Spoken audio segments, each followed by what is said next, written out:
സ്വകാര്യ സർവകലാശാലയുമായി കാന്തപുരം വിഭാഗം. ഇന്നലെ ചേർന്ന മുഷാവറ യോഗത്തിലാണ് തീരുമാനമായത്.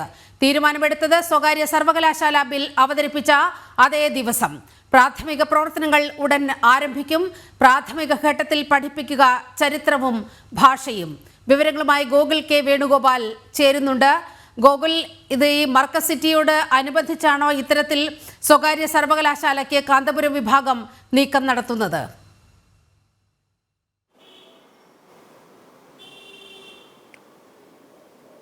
വലിയ രീതിയിലുള്ള 100 കോടി രൂപ മുതൽ മുടക്കിൽ സ്വകാര്യ സർവകലാശാല കോഴിക്കോട് കേന്ദ്രമായി തന്നെ തുടങ്ങാനുള്ളൊരു തീരുമാനമാണ് ഇന്നലെ ചേർന്ന സമസ്ത AP വിഭാഗം മുഷാവറ യോഗത്തിൽ തീരുമാനമെടുത്തിട്ടുള്ളത്. നേരത്തെ സൂചിപ്പിച്ചതുപോലെ തന്നെ സ്വകാര്യ സർവകലാശാല സ്ഥാപിക്കാനുള്ള ബില്ല് നിയമസഭയിൽ അവതരിപ്പിച്ച അതേ ദിവസം സബ്ജക്ട് കമ്മിറ്റിക്ക് വിട്ട അതേ ദിവസം തന്നെയാണ് ഇത്തരത്തിലൊരു തീരുമാനം സമസ്തയുടെ AP മുഷാവറ യോഗത്തിൽ ഉയർന്നു വന്നിരിക്കുന്നത് എന്നതും എടുത്തു പറയേണ്ട ഒരു കാര്യമാണ്.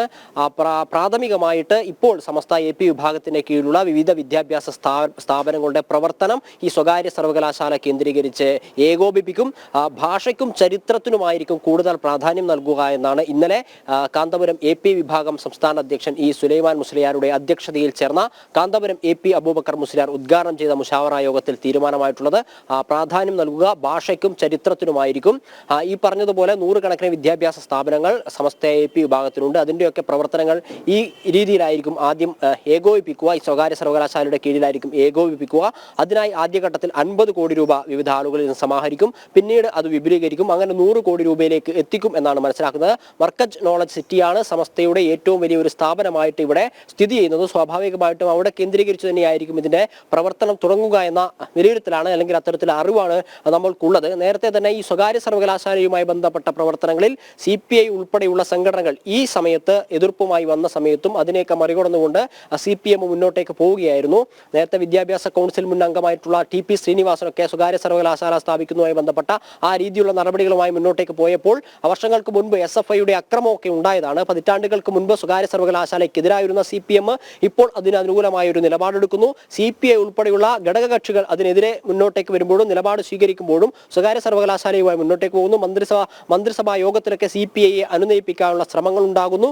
അത്തരത്തിലൊരു ശ്രമം ഉണ്ടാവുകയും നിയമസഭയിൽ ഈ സ്വകാര്യ സർവകലാശാല സ്ഥാപിക്കാനുള്ള ബില്ല് അവതരിപ്പിക്കുകയും ചെയ്ത അന്ന് തന്നെ കാന്തപുരം AP അബൂബക്കർ മുസ്ലിയാരുടെ നേതൃത്വത്തിലുള്ള പതിറ്റാണ്ടുകളായിട്ട് CPMനൊപ്പം അല്ലെങ്കിൽ ഇടതുപക്ഷത്തിനൊപ്പം നിൽക്കുന്ന കാന്തപുരം സമസ്ത വിഭാഗം സ്വകാര്യ സർവകലാശാല തീരുമാനിക്കാനുള്ള അല്ലെങ്കിൽ സ്വകാര്യ സർവകലാശാല സ്ഥാപിക്കാനുള്ള തീരുമാനവുമായി മുന്നോട്ടേക്ക് വരുന്നു എന്നുള്ളത് നേരത്തെ ഈ വിഷയവുമായി ബന്ധപ്പെട്ട് ഈ മത സംഘടനകളുമൊക്കെയായി CPM അല്ലെങ്കിൽ ഇടതുമുന്നണി ചർച്ച നടത്തിയിരുന്നോ എന്ന സംശയമൊക്കെ ജനിപ്പിക്കുന്നതാണ്. കാരണം നമ്മൾ നേരത്തെ സൂചിപ്പിച്ചത് തന്നെയാണ് അതിന് കാരണം പതിറ്റാണ്ടുകൾക്ക് മുമ്പ് സ്വകാര്യ സർവകലാശാലയ്ക്കെതിരായിരുന്നു CPMഉം ഇടതുമുന്നണിയും. പക്ഷേ ഇപ്പോൾ സ്വകാര്യ സർവകലാശാലയുമായിട്ട് CPM മുന്നോട്ടേക്ക് പോകുന്നു. CPI പഴയ നിലപാടിൽ തന്നെ ഉറച്ചു നിൽക്കുന്നു. ഈ കാന്തപുരം സമസ്തയും അല്ലെങ്കിൽ മുസ്ലിം മത സംഘടനകളൊക്കെ സ്വകാര്യ സർവകലാശാല സ്ഥാപിക്കാനുള്ള നീക്കവുമായി മുന്നോട്ടേക്ക് പോകുന്നു. സമസ്ത AP വിഭാഗം എന്ന് പറയുന്നത് അരിവാൾ സുന്നികൾ എന്നറിയപ്പെടുന്ന വിഭാഗം പതിറ്റാണ്ടുകളായിട്ട് അല്ലെങ്കിൽ കാലങ്ങളായിട്ട് CPMനും ഇടതുമുന്നണിക്കും ഒപ്പം നിൽക്കുന്ന ഒരു സംവിധാനമാണ്, അല്ലെങ്കിൽ ഒരു മതസംഘടനയാണ് കാന്തപുരം AP വിഭാഗം സമസ്ത.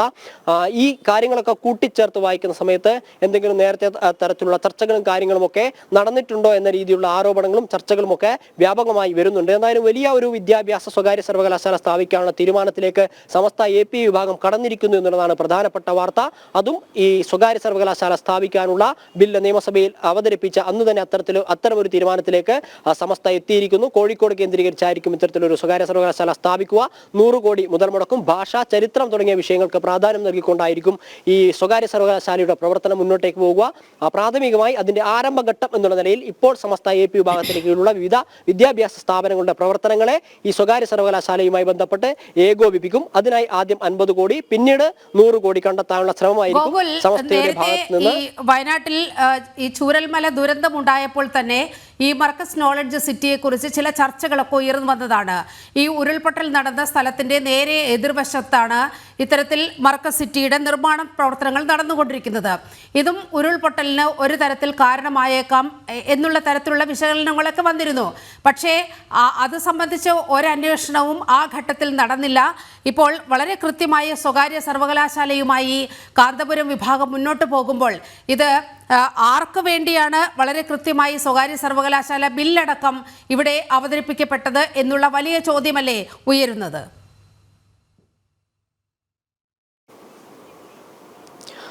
പ്രധാനമായിട്ടും അതുതന്നെയാണ്. കാരണം സ്വകാര്യ സർവകലാശാലയുടെ ബില്ല് അവതരിപ്പിക്കപ്പെട്ട അതേ ദിവസം സബ്ജക്ട് കമ്മിറ്റിക്ക് വിട്ട അതേ ദിവസം തന്നെ കാന്തപുരം AP വിഭാഗം പ്രത്യേക മുഷാവറ യോഗം ചേർന്ന് ഇത്തരം ഒരു തീരുമാനത്തിലേക്ക് കടക്കുക എന്ന് പറഞ്ഞു കഴിഞ്ഞാൽ നിരിമ ഉന്നയിച്ച ആ സംശയം ഏതൊരാൾക്കും ഉണ്ടാവുന്ന രീതിയിലുള്ള ഒരു സംശയം തന്നെയാണ് ഉയർന്നു വരുന്നത്. മറ്റൊന്ന് മർക്കസ് നോളജ് സിറ്റിയുമായി ബന്ധപ്പെട്ടതാണ്. തണ്ണീർത്തടം ഉൾപ്പെടെയുള്ളവ ഏക്കർ കണക്കിന് നികത്തിയിട്ടാണ് മർക്കസ് നോളജ് സിറ്റി കോടിക്കണക്കിന് രൂപയ്ക്ക് കെട്ടിപ്പടുത്തത് എന്ന ആരോപണം, പരാതി ഹൈക്കോടതിയിൽ ഇപ്പോഴും നിലനിൽക്കുന്നുണ്ട്. ഈ വയനാടിനും കോഴിക്കോടിനും ഇടയിലുള്ള ഒരു സ്ഥലത്താണ് ഈ മർക്കസ് നോളജ് സിറ്റി ഉൾക്കൊള്ളുന്നത്. പല ആളുകളുടെ ഭൂമി കയ്യേറിയിട്ടാണ് അത്തരത്തിലൊരു സ്ഥാപനം നിർമ്മിച്ചത് എന്ന പരാതിയും ആരോപണവുമുണ്ട്. അതുമായി ബന്ധപ്പെട്ട കേസുകൾ ഹൈക്കോടതിയിൽ നടന്നുകൊണ്ടിരിക്കുകയാണ്. സമസ്ത വിഭാഗവുമായി ബന്ധപ്പെട്ട അല്ലെങ്കിൽ AP വിഭാഗവുമായി ബന്ധപ്പെട്ട നിരവധി പരാതികൾ അടിക്കടി ഉയർന്നു വരുന്ന ഒരു സാഹചര്യമാണ് കോഴിക്കോട് ജില്ലക്കകത്തുള്ളത്. അല്ലെങ്കിൽ ഈ കാലിക്കറ്റ് ടവറുമായി ബന്ധപ്പെട്ട അല്ലെങ്കിൽ ട്രേഡ് സെന്ററുമൊക്കെ ബന്ധപ്പെട്ട പരാതികൾ അടുത്തിടെ വീണ്ടും ഉയർന്നു വന്നിരുന്നു. കോഴിക്കോട് നഗരത്തിൽ തന്നെയുള്ള കാലിക്കറ്റ് ട്രേഡ് സെന്റർ നിർമ്മിച്ചത് ഈ പറയുന്നത് പോലെ കണ്ടൽക്കാടുകൾ ഉൾപ്പെടെയുള്ളവ വെട്ടിത്തെളിച്ചിട്ടാണ് എന്ന തരത്തിലുള്ള പരാതികൾ വരുന്നു. പക്ഷേ ഈ പരാതികളൊന്നും മുന്നോട്ടേക്ക് പോകുന്നില്ല എന്നുള്ളൊരു വസ്തുതയുണ്ട്. പരാതികൾ പോകുന്നു, അത് ഹൈക്കോടതിയിലേക്ക് പോകുന്നു.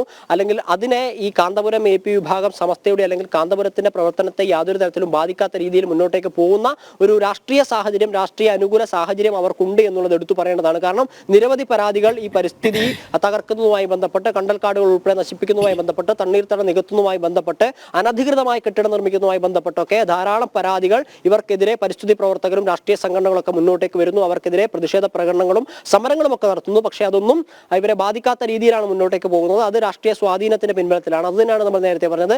എപ്പോഴും ഇടതുപക്ഷത്തിനൊപ്പം നിൽക്കുന്നു. ഇപ്പോൾ ഇടതുപക്ഷമാണ് ഭരിക്കുന്നത് എന്നത് അവർക്ക് ഇവരുടെ പ്രവർത്തനങ്ങൾ മുന്നോട്ടേക്ക് കൊണ്ടുപോകാൻ അനുകൂലമായ ഒരു ഘടകമായി മാറുന്നുണ്ട് എന്ന വിമർശനമൊക്കെ ഈ സാഹചര്യത്തിൽ ഉയർന്നു വരുന്നുണ്ട്. അതിനൊക്കെ കൂടുതൽ ബലം നൽകുന്നു. സർവോപരി നോളജ് സിറ്റിയുമായി ബന്ധപ്പെട്ടാണ് ഇവർ സ്വകാര്യ സർവകലാശാല സ്ഥാപിക്കാൻ പോകുന്നത് എന്നുള്ള പ്രാഥമിക വിവരങ്ങളാണല്ലോ ഇപ്പോൾ നമ്മുടെ മുന്നിലുള്ളത്. ഈ നോളജ് സിറ്റിയെ സംബന്ധിച്ച് തന്നെ വലിയ വിമർശനങ്ങൾ കഴിഞ്ഞ കുറേ വർഷങ്ങളായി ഉയരുന്നുണ്ട്. ഇത് കേരള താലിബാന്റെ കേന്ദ്രമാക്കാൻ നീക്കം നടക്കുന്നു എന്നതടക്കം അവിടെ പ്രതിഷേധത്തിനെത്തിയ സംഘടനകൾ മുന്നോട്ട് വയ്ക്കുന്ന ഒരു സാഹചര്യമുണ്ട്.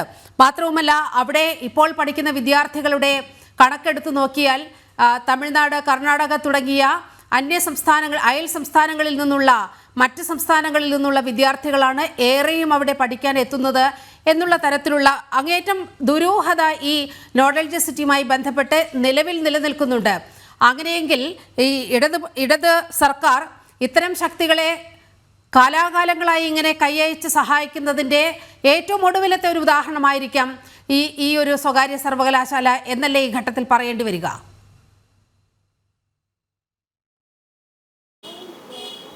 ഒരു വോട്ട് ബാങ്ക് എന്നുള്ള നിലയിൽ മലബാർ മേഖലയിൽ ശക്തമായ സാന്നിധ്യമാണ്, ശക്തമായ സ്വാധീനമുള്ള ഒരു സംഘടനയാണ് കാന്തപുരം AP വിഭാഗം. അതുകൊണ്ട് തന്നെ അവരെ പിണക്കിക്കൊണ്ട് മലബാർ മേഖലയിൽ മുന്നോട്ടേക്ക് പോകാൻ സാധിക്കില്ല എന്നുള്ളതാണ് ഈ ഇടതുപക്ഷത്തെ ഇവരെ ചേർത്ത് നിർത്തുന്ന പ്രധാനപ്പെട്ട ഘടകം. മുസ്ലിം ലീഗ് EK വിഭാഗം സമസ്തയ്ക്കൊപ്പം നിൽക്കുമ്പോൾ മുസ്ലിം സമുദായത്തിനിടയിലെ ഭൂരിപക്ഷം വോട്ടും CPM-ലേക്കും ഇടതുമുന്നണിയിലേക്കും എത്തിക്കുന്നതിൽ പ്രധാന പങ്ക് വഹിക്കുന്നത് കാന്തപുരം AP വിഭാഗം സമസ്തയാണ്. അതിനാൽ തന്നെ അവർക്ക് വേണ്ടി CPM അല്ലെങ്കിൽ ഇടതുമുന്നണി സർക്കാർ വിട്ടുവീഴ്ച ചെയ്യേണ്ടി വരുന്നു എന്നൊരു കാര്യത്തിലേക്കാണ്, അല്ലെങ്കിൽ അത്തരത്തിലുള്ള വിമർശനത്തിലേക്കാണ് ഈ കാര്യങ്ങളൊക്കെ കടന്നുപോയിക്കൊണ്ടിരിക്കുന്നത്. സ്വകാര്യ സർവകലാശാല ബിൽ സഭയിൽ അവതരിപ്പിച്ച സമയത്ത് തന്നെ ചില വിമർശനങ്ങളൊക്കെ ഉയർന്നു വന്നുകൊണ്ടിരുന്നു. പൊതു സർവകലാശാലയിലെ വൈസ് ചാൻസലർമാർക്കില്ലാത്ത കൂടുതൽ അധികാരങ്ങൾ സ്വകാര്യ സർവകലാശാലയിലെ വൈസ് ചാൻസലർമാർക്ക് അനുവദിച്ചുകൊണ്ടുള്ള ബില്ലാണ് കഴിഞ്ഞ ദിവസം നിയമസഭയിൽ അവതരിപ്പിച്ചത് എന്ന രീതിയിലുള്ള വിമർശനങ്ങൾ സഭയ്ക്കകത്ത് തന്നെ ഉണ്ടായിരുന്നു. അത് സംസ്ഥാന സർക്കാരിന്റെ ഇരട്ടത്താപ്പാണ് എന്ന തരത്തിലുള്ള ആരോപണങ്ങളും T സിദ്ദിഖ് MLA ഉൾപ്പെടെയുള്ള ആളുകൾ ഉയർത്തിക്കൊണ്ടുവന്നിരുന്നു. ഈ ഘട്ടത്തിലാണ് സ്വകാര്യ സർവകലാശാലയുമായിട്ട് ഈ കാന്തപുരം AP വിഭാഗം മുന്നോട്ടേക്ക് പോകുന്നത്. അതായത് സർവകലാശാലകൾ വരുമ്പോൾ പൊതു സർവകലാശാലയിലെ വൈസ് ചാൻസലർമാർക്ക് ഉണ്ടാവുന്നതിനേക്കാൾ കൂടുതൽ അധികാരം അല്ലെങ്കിൽ സ്വാധീനം, പ്രാധാന്യം സർവകലാശാലയ്ക്കകത്ത് സ്വകാര്യ സർവകലാശാലയിലെ വൈസ് ചാൻസലർമാർക്ക് ഉണ്ടാകുന്നു എന്ന് പറയുമ്പോൾ സ്വാഭാവികമായിട്ടും കാന്തപുരം അല്ലെങ്കിൽ മതസംഘടനകളൊക്കെ ഒരു സർവകലാശാല സ്ഥാപിക്കുമ്പോൾ അവരുടെ താല്പര്യങ്ങൾ സംരക്ഷിക്കുന്ന വൈസ് ചാൻസലർമാരായിരിക്കും അവിടെ നിയമിതനാവുക. അത് പൊതു സർവകലാശാലയുമായി താരതമ്യപ്പെടുത്തുമ്പോൾ ഇവർക്ക് കൂടുതൽ അധികാരങ്ങൾ വരുന്നു എന്നുള്ളതൊക്കെ ചർച്ച ചെയ്യപ്പെടുന്ന ഒരു വിഷയം തന്നെയാണ്. അതിനാൽ തന്നെയാണ് ഇപ്പോൾ ഈ കഴിഞ്ഞ ദിവസം തന്നെ ബില്ല് നിയമസഭയ്ക്കകത്ത് വെച്ച സമയത്ത് ഇത്തരത്തിൽ സമസ്ത ഒരു സർവകലാശാല സ്ഥാപിക്കാൻ ഒരുങ്ങിയ തീരുമാനവും ഈ ബില്ലുമായി ബന്ധപ്പെട്ടിട്ടുള്ള അതിലെ അധികാരങ്ങളെ സംബന്ധിച്ച തർക്കവും ഒക്കെ വീണ്ടും ചർച്ചയായിക്കൊണ്ടിരിക്കുന്നത്. ശരി ഗോകുൽ, സ്വകാര്യ സർവകലാശാലയുമായി കാന്തപുരം വിഭാഗം മുന്നോട്ട് വന്നിരിക്കുകയാണ്. ഇന്നലെ ചേർന്ന മുഷാവറ യോഗത്തിലാണ് തീരുമാനമെടുത്തത് സ്വകാര്യ സർവകലാശാല ബിൽ അവതരിപ്പിച്ച അതേ ദിവസം എന്നതുകൂടി ശ്രദ്ധേയമാണ്. ഗോകുലാണ് വളരെ വിശദമായ റിപ്പോർട്ട് കോഴിക്കോട് നിന്നും പങ്കുവച്ചത്.